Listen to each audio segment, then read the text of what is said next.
Hi guys, Spartan 765 here today. Today I'm doing a review on a gun I bought a few months ago, I guess. It's an M1 carbine. Wanted one of these things for ages, just never really picked one up. Until I got a good deal on one for 250 bucks. Great shooting rifle. This is an IAI, which means this was assembled not in military contract. These were assembled using all military surplus parts, with the exception of the receiver, which IAI had manufactured. They did cast receivers and they did forged. I'm just glad to see I got a forged. Here I don't have the cast, which is nice.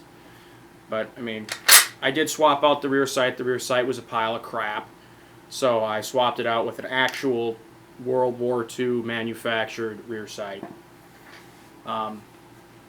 The only problem you're going to see with these later carbines, and it's not just maybe ones that are remanufactured, but later in the design they went from the barrel gas block being one milled unit to having a schwade, or that's not the right term. The gas block is pressed on to the barrel and then knurled over, and there really isn't anything to stop the gas block from, from moving. It has stops, but it can still move a tiny bit left or right.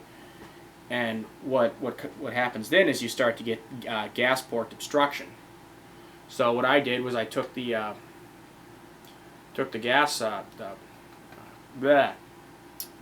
stock off, the handguard off, and opened up that hole by about 4 thousandths. That gas port, re-drilled the hole by about 4 thousandths.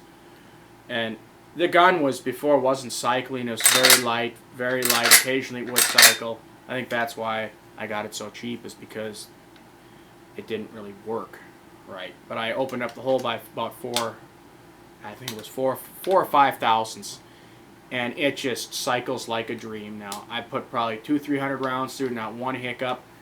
It's not over gassing at all. It's just right on the nuts. Perfect. Shoots like a dream. Ordered 10 30-round mags for it. Can't go wrong, huh? Only thing it needs now is a trigger job. But God, these things are they're so compact, they're so light, they're just excellent plinkers, excellent little backpacking gun. Can't say enough good things about the M1 carbine. But anyway, like I said, mine's nothing special. It's definitely not collectible like some of your guys' might be, but it shoots strong. It's a good gun. I'm happy with it. Comments, questions, concerns, Spartan 765 out.